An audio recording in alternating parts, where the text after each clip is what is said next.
An update on the parking garage that partially collapsed at Bayshore Town Center. The third floor ended up on the first floor and actually crushed 2 cars. Luckily, no one was injured.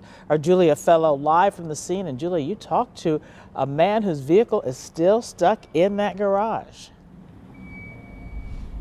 That's right. He's stuck on the top floor, Carol and Steve, and we can actually hear some jackhammer noise. They're trying to get rid of that falling concrete so then they can begin to get some of these vehicles out. Now, the first floor is all cleared except for those cars that are under the rubble right now.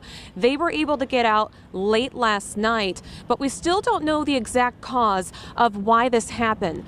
But John Hurd, who I spoke to, who has his car stuck up on the top floor, tells me minutes before this happened, he saw a big pile of snow that looked like it was too much in one spot, and it was a heavy load. And then this happened.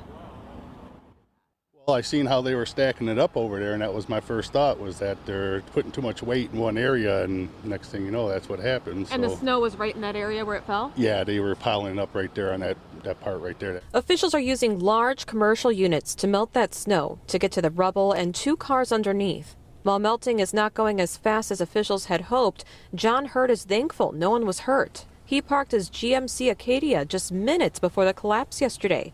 You can see it there today from overhead. I felt kind of fortunate. I was a little shaken all day yesterday. There were cars moving in and out that area seconds before it came down.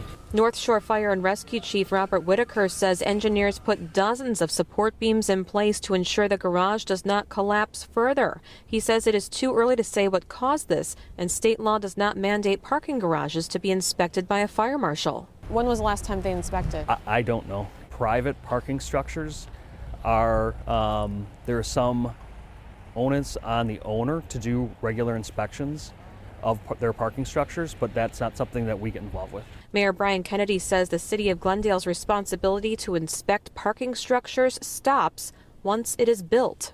Do you think that should change now that this happened? Well, I think that's something that the state legislature should certainly be looking at. And in a previously planned meeting with state lawmakers today, Mayor Kennedy told me he would bring up this collapse and the lack of laws around parking garage inspections. I think one of the things that would be helpful is when those private inspections are done, since this is open to the public, it would be nice if those private inspections, copies of them were submitted to the city so that we had them on file. In the meantime, those who have their cars still parked inside are not allowed to get their items during the day today.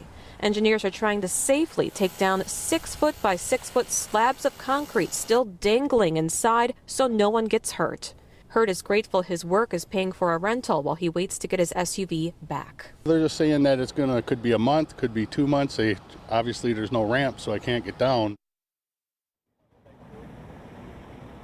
And leaders with the city of Glendale also tell me there have been no property or building structure complaints or maintenance complaints to this parking structure behind me. I reached out to the Bayshore leaders trying to find out if they plan to demolish this altogether or repair it, and also the last time this was inspected, because they're responsible for that, and they haven't gotten back to me. Reporting live in Glendale, Julia Fellow, TMJ4 News. Well, I hope it's sooner rather than later for John and all the other people whose cars and vehicles are stuck, Julia. Thank you very much.